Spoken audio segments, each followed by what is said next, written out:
नमस्कार, मी पंजाब डक 6 आणि 7च्या दरम्यान राज्यात विखुरलेल्या स्वरूपाचा पाऊस पडणार आहे, भाग बदलत पडणार आहे म्हणून हा अंदाज लक्षात येतं.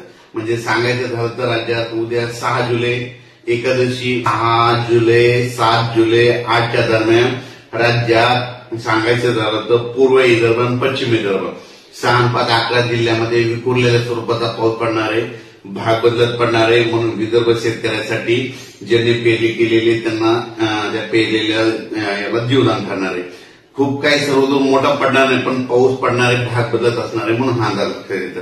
म्हणजे सांगायचं झालं तर नागपूर जिल्हा, वर्धा, भंडारा, गोंदिया, चंद्रपूर, यवतमाळ, नांदेड जिल्हा, हिंगोली जिल्हा, वाशिम जिल्हा, परभणी जिल्हा, त्याच्यानंतर बुलढाणा जिल्हा, त्याच्यानंतर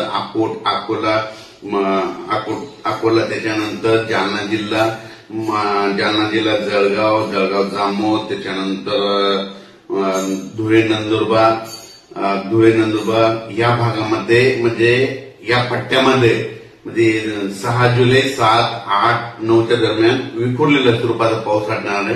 पाऊस येणार आहे पण विखुरलेला पडणार आहे, सर्वदूर पडणार नाही, मोठा पाऊस जास्त असणार नाही म्हणून हा अंदाज लक्षात येतं. फक्त राज्यात मात्र पूर्व विदर्भात म्हणजे 6, 7, 8च्या दरम्यान मात्र पूर्व विदर्भात मात्र 6 जिल्ह्यामध्ये चांगला पाऊस असणार आहे म्हणून हे पूर्व विदर्भातल्या शेतकऱ्यांना अंदाज लक्षात येतं. त्याच्यानंतर मराठवाड्यात सांगायचं झालं तर नांदेड जिल्हा, परभणी जिल्हा, हिंगोली, त्याच्यानंतर जालना जिल्हा, लातूर, बीड, धाराशिव या जिल्ह्यामध्ये मात्र असा खूप काही म्हणजे सर्वदूर पाऊस पडणार नाही, भाग बदलत पडणार आहे, जिकडे पडला तिकडेच पडेल, सर्वदूरची अपेक्षा सध्या तरी नाही म्हणून हे लक्षात येतं. तरी पण नांदेड जिल्ह्याला जरा थोडं जास्त मापमध्ये बराच भाग व्यापून घेणार आहे म्हणून ह्या 3 दिवसात बऱ्याच ठिकाणी नांदेड जिल्ह्यात देखील चांगला पाऊस असणार आहे, हिंगोली जिल्ह्यात देखील असणार आहे, वाशिम जिल्ह्यात देखील असणार आहे म्हणून हा अंदाज लक्षात येतात.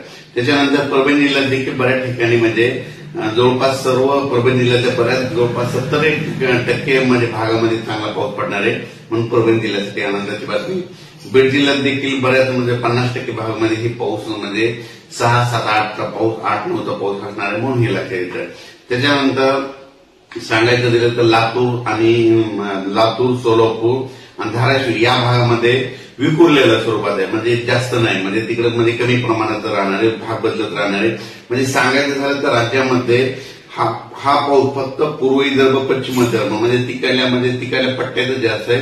दक्षिण भागाकडे मात्र पाऊस कमी राहणार. दक्षिण भाग म्हणजे कोणता येतो, म्हणजे त्याच्यामध्ये लातूर जिल्हा येतो, त्याच्यानंतर धाराशिव येतो, त्याच्यानंतर सोलापूर जिल्हा येतो, नगर जिल्ह्याचा काही भाग येतो म्हणून हे लक्षात येतं.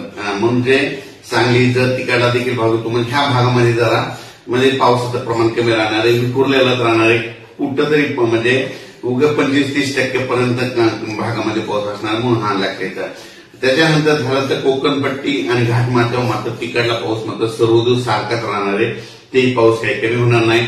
नाशिक जिल्ह्यातला पाऊस कायम राहणार आहे, कळवणचा राहणार आहे, धुळे नंदुरबार तिकडला देखील सरी तिकडल्या भागामध्ये चालू राहणार आहे.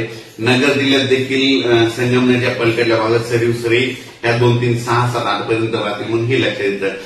अचानक वातावरणात बदल झाला तर लगेच एक विषय दिला जाईल.